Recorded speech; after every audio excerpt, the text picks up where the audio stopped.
শুনছো কি পড়ছো গো? পুজো কথা। ওমা তাই?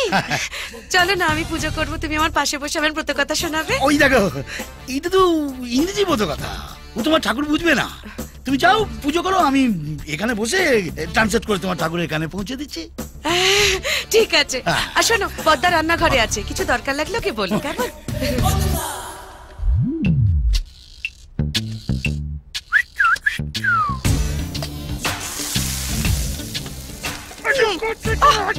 ছাড়ো না, কেউ এসে পড়বে। এখন কেউ আসবে না, পৌলমি স্নান করছে আর তোর বৌদি পুজোয় বসেছে। আমাকে বলেছে পদ্মর কাছে যা দরকার চেয়ে নিও। এসো বুবাই, এসো এসো। বৌদি তুমি বুবাইকে নিয়ে উপরে যাও, আমি চট করে চাবিটা নিয়ে আসছি। আরে যে তুমি যাও, অটো থেকে মালগুলো নামাও। হ্যাঁ। কি আমি মাল নামাবো? আচ্ছা আমি কেন এখানে? এখনই দিয়ে না। তরকারিতে নুন দিতে হবে না? নুনশোটা কখন শেষ হবে? তুমি কি কি ব্যাপার? বলা নেই ক নেই, কচু বলে একবারে বাড়ির ভেতরে ঢুক বললে। চাবি। চাবি? কিসের চাবি? ওপরের ঘরে।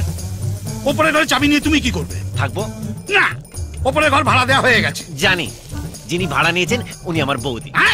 হ্যাঁ, এবার থেকে রোজ আমি একতলা দোতলা করব। আপনি চুপ করে দেখবেন, মুখ খুললেই রান্নাঘরের খবরটা পুজোর ঘরে চলে যাবে।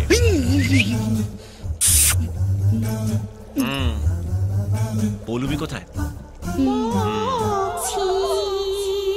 নুনশোটা চালিয়ে যান। আরে মনে বাজে না।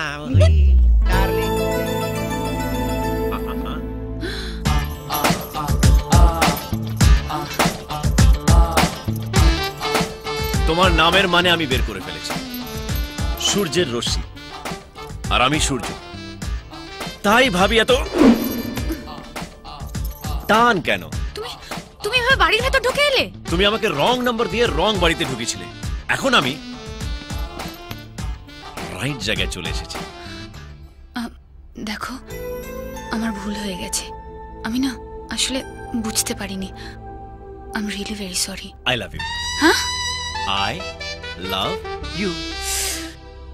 কেউ সরি বললে ওকে বা অলরাইট বলতে হয়। ওটা নির্ভর করে কে বলছে তার উপরে। মদনা বললে ওকে, পদ্মা বললে অলরাইট, আর তুমি বললে আই লাভ ইউ। এখন থেকে আমাদের রোজ শুভ দৃষ্টি হবে। আমি দোতলায় ভাড়ায় এসেছি, and thanks to Madna. Madna, মদনদা, তুই মনের ময়না, করিস তুই বায়না, কাছেতে আয় না।